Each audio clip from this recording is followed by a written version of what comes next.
Hey everybody, we're back. Meet the Money. I got Daniel Lesser, and I always love having him on the show because he makes us smarter by the time we're done, okay? Opening today, Meet the Money. Please tell the audience what that was like and the information that you were conveying to everybody, Daniel. Well, first of all, thank you for having me again. Always. It's always great to hang and catch up with you. Listen, we're going through some interesting times now, right? There's a tremendous amount of uncertainty out there. Yeah. There's a tremendous amount of noise.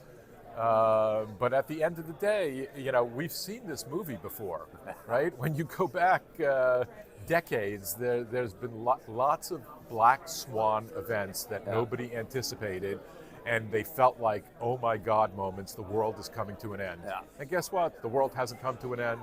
And every time we go through these situations, it seems like the world comes out on the other side bigger and better. So I would expect more of the same this go around. I would too, and you're right.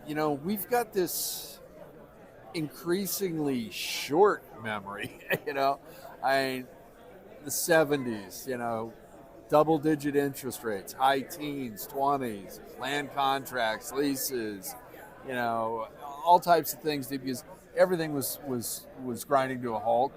You just can't shut off the markets, okay? It can't happen. It cannot happen. Because Craig Sullivan says so. Exactly. Then we get into the 80s, and starting to look good again. And, the 90s, we have the savings and loan debacle and, a few other things. And it just keeps back. 08, we had, if you had a pulse, you could get an equity line on your house, no matter if you couldn't pay it back or not. So, it's okay that we were hours away from every ATM in the country shutting down, But again, it's common sense and knowing your asset class and understanding your loan documents, understanding your market, understanding your operation. Where do you think we're heading? We've got some stressed assets right now, and I think there's a big distinction between stressed and de-stressed. It could be ownership problems. All the partners are fighting, which is never a good scenario for the hotel. Okay, we've got extend and pretend, which is I think coming to an end. Correct me if I'm wrong on that, but some of these loans are kicked down the road now. It's coming due, and there's a big difference between a 4.5% loan and 8, 9 or higher. So, what are you seeing with those items all coming converging at once? Those are great questions. I always like to look at Blackstone, right? Yeah. Blackstone, and if you look at Blackstone's activity in the lodging space over 25 years, 30 years, whatever it may be, Blackstone is always in the market buying and selling. They don't time markets, they time deals and deal opportunities. And let's face it, whatever you're investing in, it doesn't really matter. It's always what's your basis in a deal, right? And that's kind of how to look at it. There's always opportunity out there, good times, bad times, all the time, right? You just mentioned about partners fighting.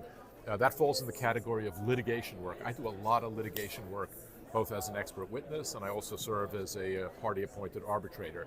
And you know what?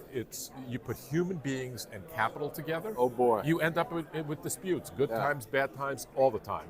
So again, listen, it's really hard to time cycles. The key is to focus on select opportunities and study that opportunity. The hotel business always has been, always will be a street corner neighborhood business. There you go. Hey, our friend David Sudak got a promotion. Yes. He's announced today. So congratulations to David. Absolutely. Like you, he's one of the nicest people in the industry.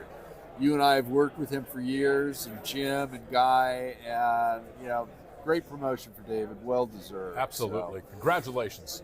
And we got to get you booked up back on CLIC Connect soon. I need to spend about another half hour with you, making us all smarter, my friend. Thank you for joining me. I don't shake hands. I can't say that I blame you. All right, everybody. We'll see you later. Thank you. Bye.